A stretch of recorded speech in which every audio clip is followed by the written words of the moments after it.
Alright guys, welcome back. I should say welcome horse guys and gals. We made it to a second episode, so I would say this is a win for me.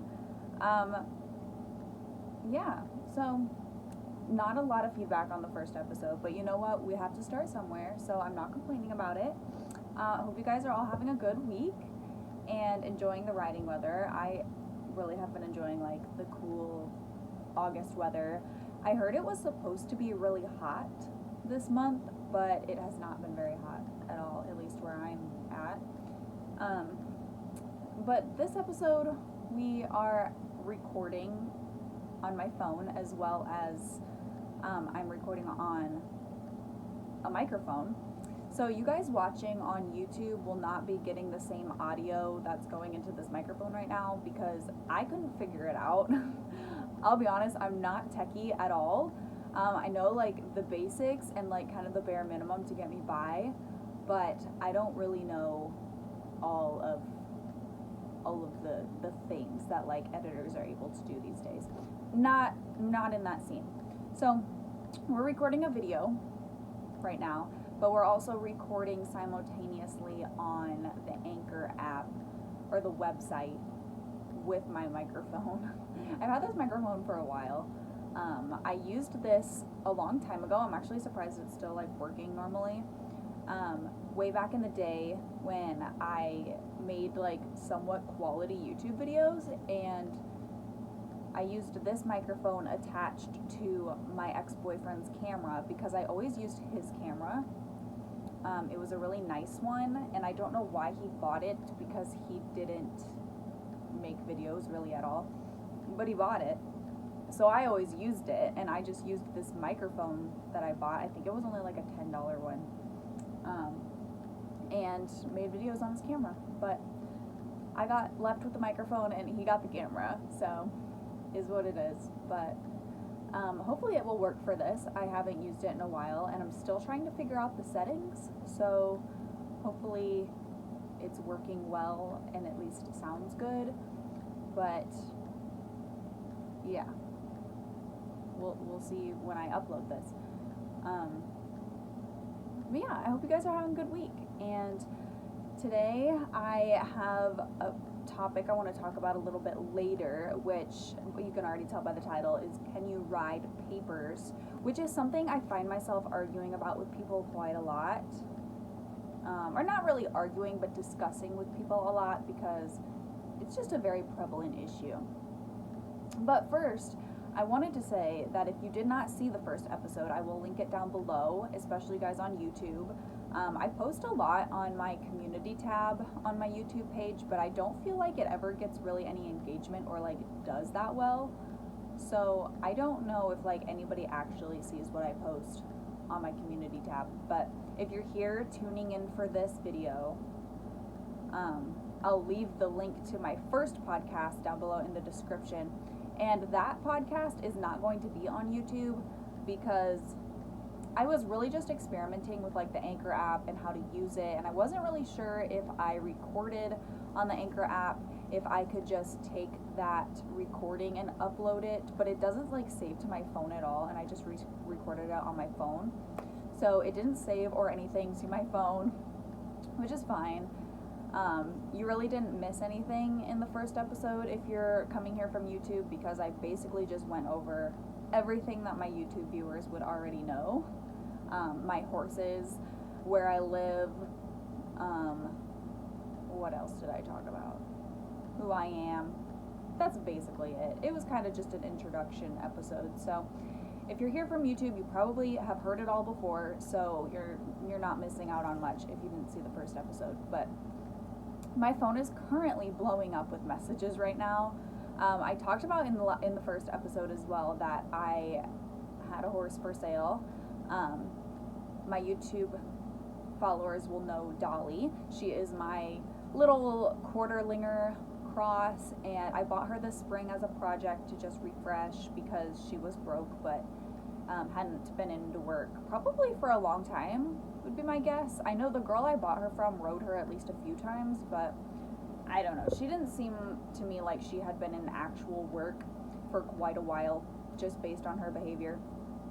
But I refreshed her, brought her back into work, and now she's just sitting around and like, I don't have time or the energy to ride her for no reason, so she's for sale.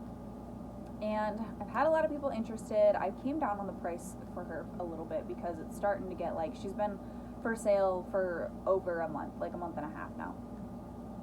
So I had somebody that really wanted her. Actually, they used to board their horses at my house, and they, wanted a horse that really it's the gal, not so much her husband, but the girl wanted a horse she could just like plod around on once in a while and kind of get back into riding and get the feel for it again. And I wasn't asking a lot for Dolly, so they were going to buy her, but some things have recently come up with their other horses and where their other horses are now, so she's not going to be able to buy her, sadly. But they are, I think, from the sounds of it, they're going to bring one of their other horses back here next month, maybe. If you guys from YouTube remember Little Odin, well, Little Odin is almost a year old now, so he needs to start learning like big kid things and be worked with a little bit. So she wants to bring him back here where I've got like the round pen and stuff like that, and she can do more stuff with him. But yeah, so they're not going to be buying her, unfortunately. So I reposted her, and now my phone is blowing up with messages from people. But I typically post horses for sale on Facebook, so really it's my Facebook Messenger that's blowing up. There's a few different sites that I use on Facebook to post horses. I don't know if a lot of people do that. Well, I know a lot of people do. I don't know if most other areas do that. There's a bunch of horse forums for Iowa, so I just post on there. But my dad used to look on Craigslist for horses. Glad we don't do that anymore. I was not desperate enough to post her on Craigslist for sale, so that's a plus. But she's for sale again, so we'll see what happens, and hopefully she finds a good home. I will only sell her to like an approved home. I'm not going to just sell her to anyone that will give me money.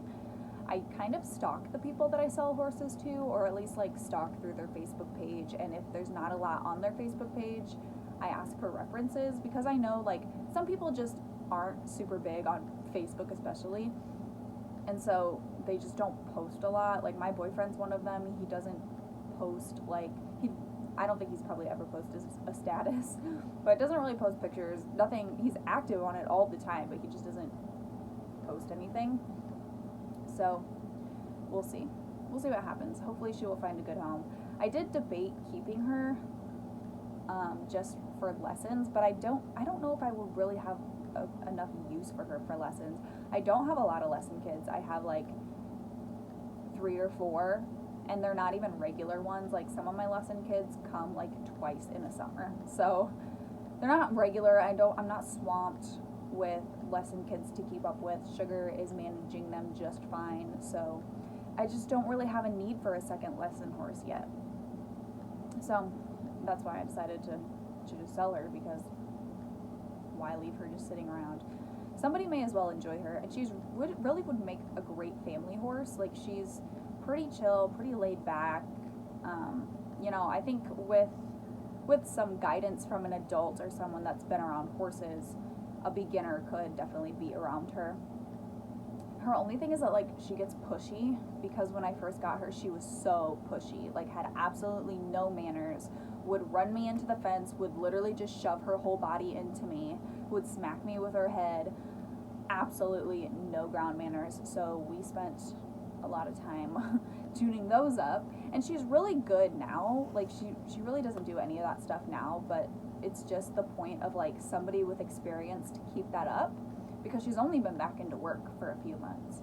So somebody to keep that up and not let her regress and go back to basically being a brat is, ideal. So that's Dolly. We'll see if we can get any bites on her. Yeah. If you guys listening, or if you guys watching, have any recommendations on topics that you want to talk about, I have a short list on my phone, like in my notes, of topics that I want to cover in like each video, or not each video, but like different episodes. today we're going to talk about papered versus grade horses. I also have like, what's another one I had in my list? I'm trying to think. I can't look at my phone right now because I'm recording. I think there was one of like party style trail rides. I don't know if you guys have ever been on like a party style trail ride where people just bring a bunch of beer and stuff. But an episode on dating a non-horsey guy or gal partner, and what that's like. My experiences with the forage-based diet, because I'm no longer doing that. I could definitely do an episode answering your guys' questions about endurance or distance riding, all the different disciplines that I've tried. Yeah, whatever. You guys let me know, and I would definitely just sit down and talk about it, because why not? That's what we're here for, right? So I would also like to answer one of your guys' questions in each video or each recording podcast. I'm actually going to go to my YouTube channel right now because there was a question on there that I wanted to read later. I'm assuming this is still recording even though I'm not in the window for Anchor. Looks like we still are. Okay, I think we still are. We're fine. I have been listening, I don't know if any of you guys listen to non-horsey podcasts, but I do, mostly. That's mostly all that I listen to is like non-horse podcasts. And I have been listening to a bunch of Do We Know Them by Jessie Smiles and Lily Martin, because I'm a big Jessie Smiles fan. And so that's one I've really been enjoying about YouTube drama. But it's not for everyone, so yeah.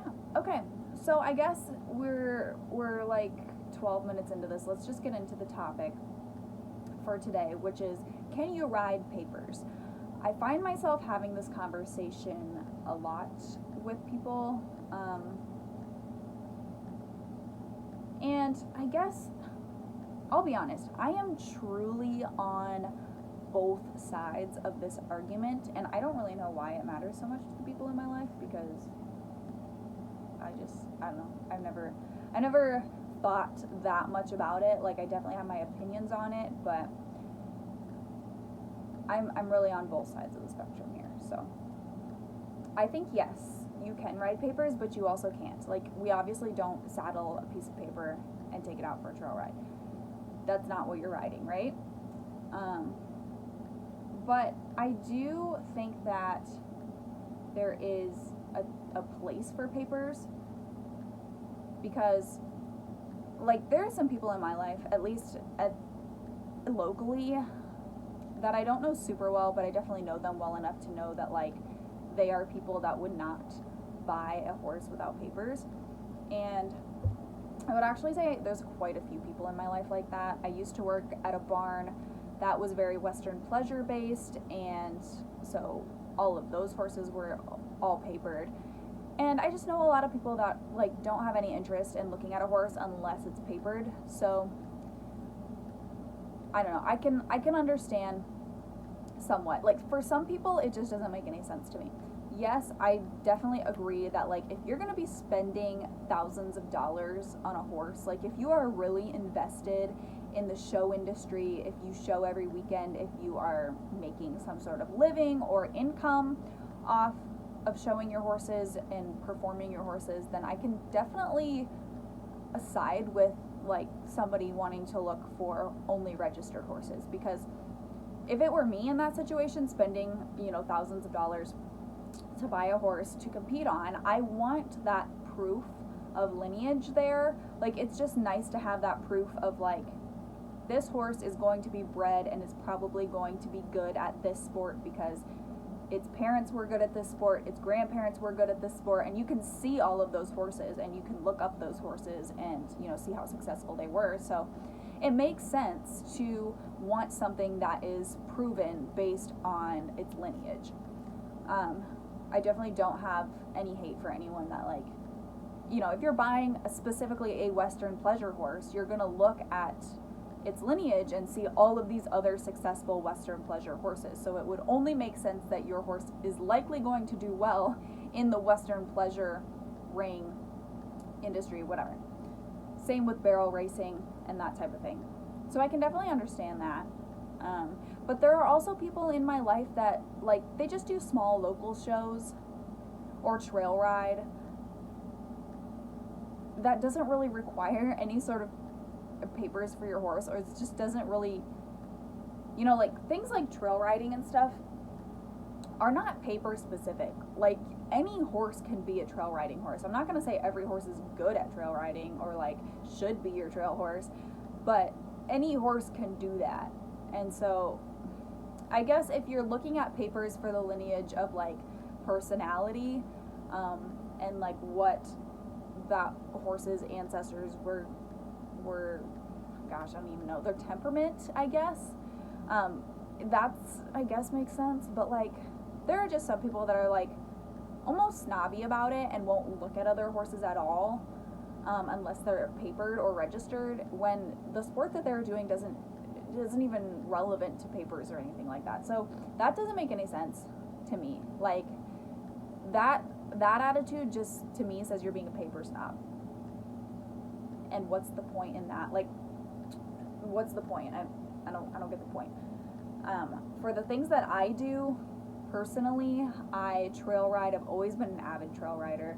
I compete in distance riding / endurance. I colt start. I do some local shows once in a while, like some fun shows and stuff. I do want to get back into doing more like added money shows, which I could talk about that later. But the things that I do with my horses have never required papers. Papers have never made any sort of difference whatsoever for any of the things that I've ever done with my horses. So if you're just looking to buy a horse for something that like papers have nothing to do with, then I don't understand the people that only want papered horses. That doesn't really make any sense to me. I would only personally look at horses that were papered, or like only consider horses that were papered, if their papers made some sort of difference in what I was doing with them. Yes, it does make them more valuable. And it is proof of ownership, I guess. That is one thing that a friend of mine had told me, because she had trouble with that, I guess, out in California where she used to live. Somebody claiming that her horse was their horse, and she had no way to prove that it was her horse because the horse didn't have any papers or anything. I don't know. I don't know the whole story, but proof of ownership, I guess, could make a difference. But yeah, so I definitely am on both sides. Can you ride papers? Yeah, you definitely can if you're doing something specific or breeding for a specific reason, then yes, you could ride papers. But for the vast majority of people that just own a horse for fun, or are just getting into horses and don't really know what they want to do yet, just want to leisurely trail ride or enjoy their horses, like, papers don't make any difference for that. So don't be a snob at horses that aren't papered. One of my biggest pet peeves is, like, growing up, I rode a lot with a couple people like this that were paper snobs. And I guess the one girl, she wasn't. She gave me one of my horses. She wasn't really a paper snob. She preferred horses with papers. But the other gal that we rode with was absolutely a paper snob. And she was also just kind of a snobby in general. Like, I think she never took me seriously. She didn't take my horses seriously. She did like soccer. My old APHA gelding, he was papered.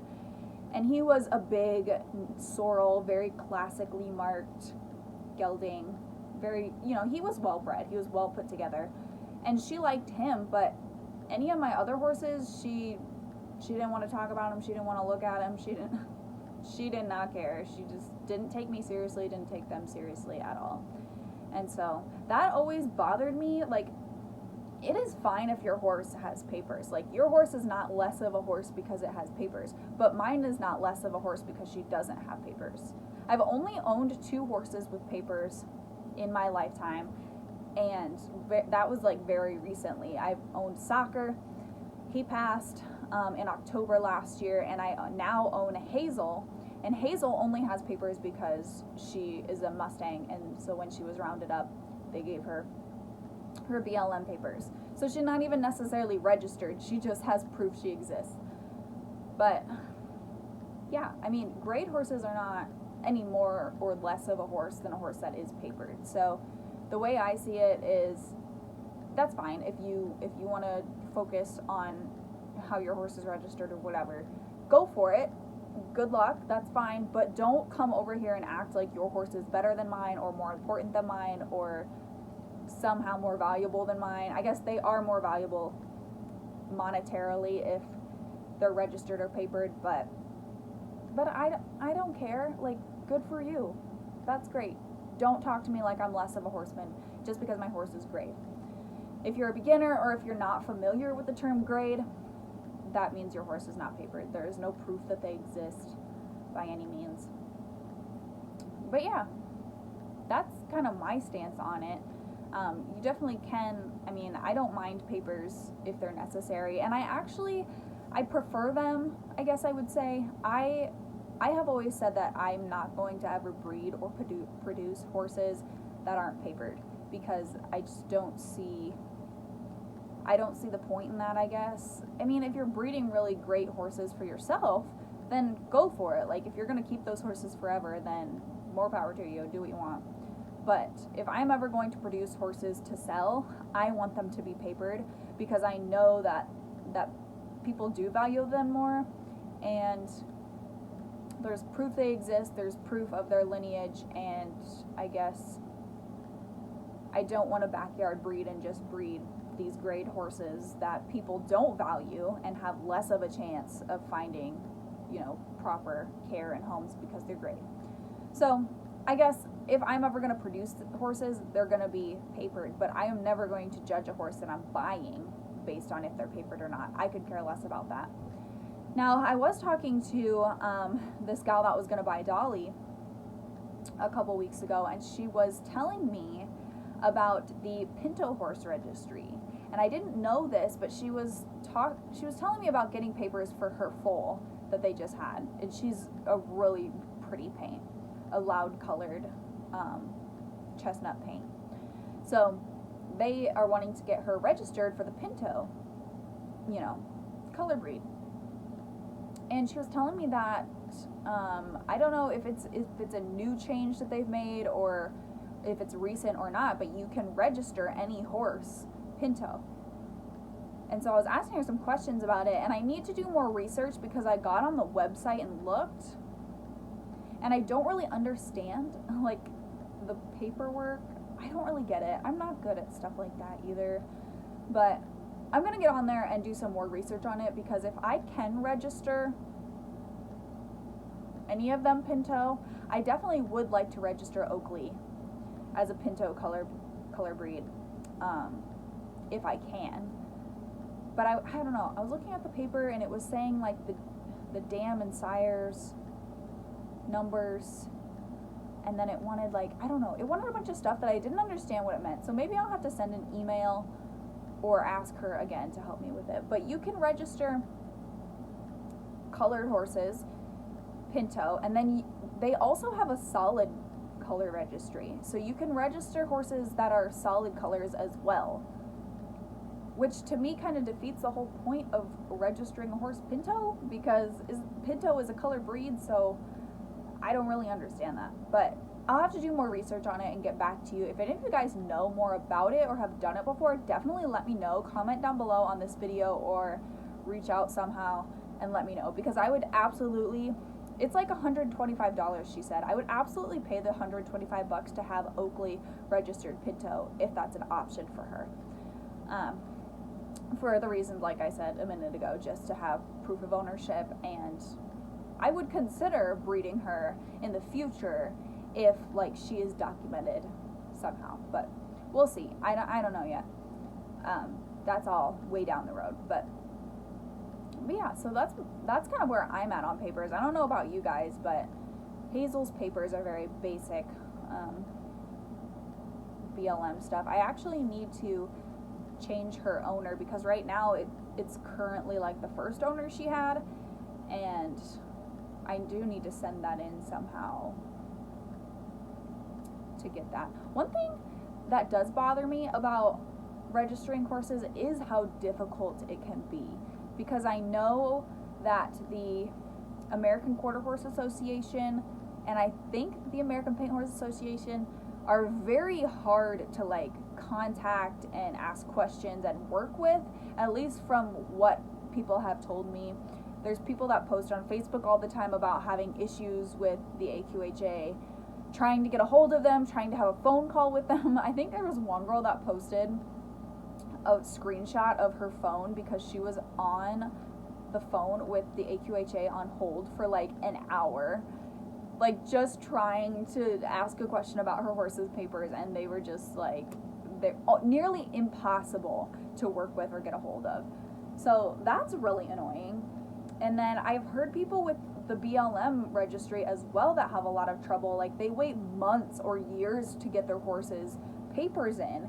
And I'm like, how do some of these horses are like weanlings and they have papers right now? Like how are some of these horses waiting months to get their papers back? I don't get that. So that can be really frustrating. And then this whole Pinto horse thing, I'm gonna try and send an email. I don't know. We'll see how far it gets me. And I'll ask questions about that.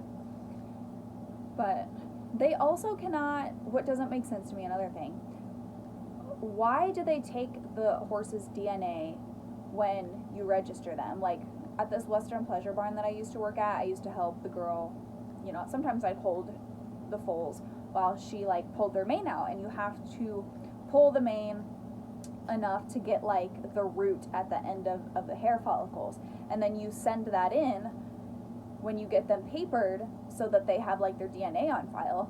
But then it's like they never use it, because I tried to research Dixie's papers. If you guys aren't familiar with who Dixie is, she was one of the horses I bought with Dolly this spring, and she suddenly passed away definitely over a month ago, maybe a couple months ago. But she was a paint, and she definitely gave me broodmare vibes. Like she had a very big udder, or her teeth, like they were very big and they hung low, which sounds weird, but she gave me like broodmare, like she was an old broodmare, and she didn't like them touched either. So I was trying to figure out one where she came from, but I reached out to the APHA because I wanted to see if I could like send them her hair follicles again, and maybe they could match it up with a horse on their papers. But I emailed the guy, and he got back to me and said like basically their DNA means nothing, it's not accurate enough, they don't do it that way, you have to have record of her old owners or whatever. So I was like, what is the point then? Like, why do you send DNA in if you're never going to use it and it's not accurate? Like, what's the point? So I never found anything on Dixie, but it would have been nice, especially she was a paint, so if she did produce a bunch of foals, that'd be super cool to see, like, how many foals she had or whatever. But she is in heaven now, so. That actually was part of the question that somebody asked earlier, and now I can't find it. Dang it. Somebody asked a question about, oh, here it is. Here. Okay. So we're going to do our question of the day now. I would like to do one of these in each podcast, so if you guys have random questions that you would like answered in the podcast, definitely leave them down below. Right now I'm pulling them off my YouTube, but you guys can DM me like on Instagram or whatever, I don't care. But somebody commented on the video of saying goodbye to Dixie.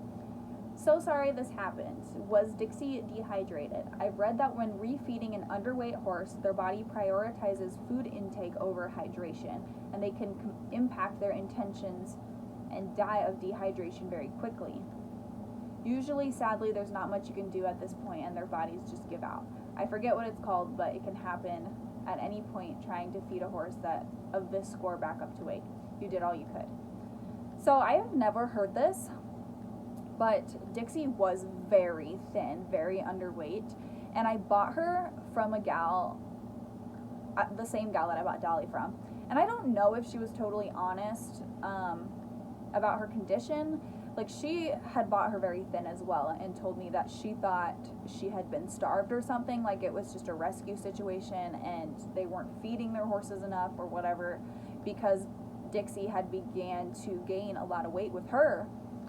Well, when I brought Dixie home, she basically stayed the same exact weight till she died. Like, she didn't lose any weight, but she definitely didn't gain anything else.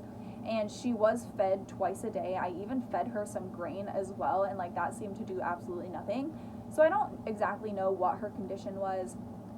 The girl told me she was 19. I don't know how she would know specifically that she was exactly 19. That's what she told me. I just wonder if she was way older than that. I don't know. But Dixie died like very suddenly, and we really don't know why. But I don't think that she was dehydrated. I really don't.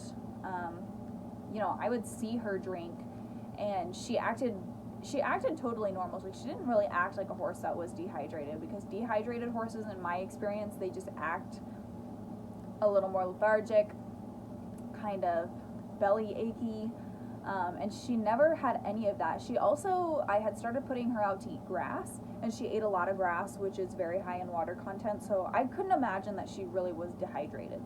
I can't say positively, but I doubt it. I wish I could have known, like,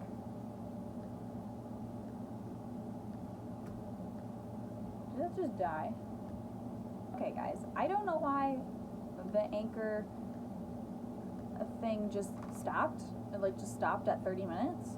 So I don't know how much it cut me off or not, but I was talking about Dixie and how Dixie basically just died randomly. And yeah, I wish we had done, I don't even know how I would have done. I wish I just would have known why she died. I still have no idea why she died. If you guys missed the YouTube episode or video about that, she basically fell down in my yard. She either fell down or laid down, I don't know, but she was down in my yard and I found her, and we couldn't get her back up. We just could never get her back up. We even literally lifted her with our skid steer, which I don't recommend. Please never do that. It's not one of my prouder moments, but I was so desperate, and like, I thought maybe if she could get her feet under her, she would be able to stand, but she wouldn't even try and stand. So I don't know. I wish we could have figured out why, like, what happened to her, but overall she's in a better place now with Miss Grace, so that's what happened to her. But I don't think she was dehydrated. I wish we could have got more weight on her, and I wish if she actually was just an insanely hard keeper, like, the girl would have told me that, because I don't know, maybe I could have helped her more if I wasn't under the impression that she was just starved and just needed to eat. But yeah, it has really been my year this year for skinny horses. This happened to me a few years ago, and I went through a spurt of like, it had to do with one barn that I was at, but my horses Emma, Luna, and BB were all skinny, and it was just like, oh my god, I didn't know what was going on. I was like, why are all my horses skinny? And I knew why. It had to do with the barn that they were at, but yeah, I never had this problem before. Sacker's entire life, he was a fat, easy keeper. Sugar's whole life, she's been a fat, easy keeper. This year, and this could have to do with like me having all my horses at home now, BB has been insanely hard to keep weight on, which she has a vet appointment this week to get her teeth done, so I'm hoping that will take care of it. But she started losing weight this spring, like right when it started to get warm out. Like, there is pictures from April and there is pictures from June, and she has lost like 100, 200 pounds. Like, she completely looks different, and I was like, what is going on? I've dewormed the crap out of you. I've got you on all this grain all of a sudden. I've got you on straight alfalfa hay. Why are you thin? So bottom line is I'm taking her to get her teeth done hopefully that's what it is. She's not chewing properly, because the vet at one of our endurance rides was telling me, like, if they're not chewing properly, then she's not digesting her food properly, and so that could be why she's not getting those nutrients out of her food like she should. But I don't know, I'm not a vet. Her poop looks good, like her poops look very normal, so I mean, it's not like she's got like diarrhea or anything. So we're gonna see what that does, but she's been thin. Grace and Dixie were both thin, but they were just old, super hard keepers, so trying to keep weight on Grace was like spending a fortune. And now, actually, Luna has looked fine all summer. Sugar could use a little bit of weight. I'm hoping this straight alfalfa hay that she's eating will take care of that, but she could use a little bit of weight. I probably need to deworm them again anyway. But she's not bad. I'm not like that concerned about her. Oakley is the only other one that I am concerned about, which I talked about in the last video why she's still thin, but we'll see how that goes. I'm hoping if I put her on like some sort of senior feed or something to just get some weight on her before winter and before it gets cold, like even if she does need her teeth done, the senior feed will help keep the weight on her so she can stay warm. But yeah, it has been like the year of hard keepers for me this year. Like, of course, the one year that I'm on my own and all my horses are at home, they all have to decide to be hard keepers. But the rest of my life, they were just fat and happy. So it is what it is, I guess. But hopefully we'll get some weight back on them soon. I think I'm going to go ahead and end off this video, or this podcast/video. Let me know if you guys have any other topic suggestions down below. I hope you guys enjoyed this one. Any topics, like questions you guys have, I would totally do like a Q&A type of podcast. You just have to give me recommendations of what you guys want to hear down below. I, of course, will come up with more ideas as well. But anyways, hope you guys are enjoying so far. Let me know what you think about this episode down below, and thank you so much for tuning in. I will leave all of my social media links, discount links, whatever, down below in the description, and I hope you guys enjoyed. We'll see you in the next one.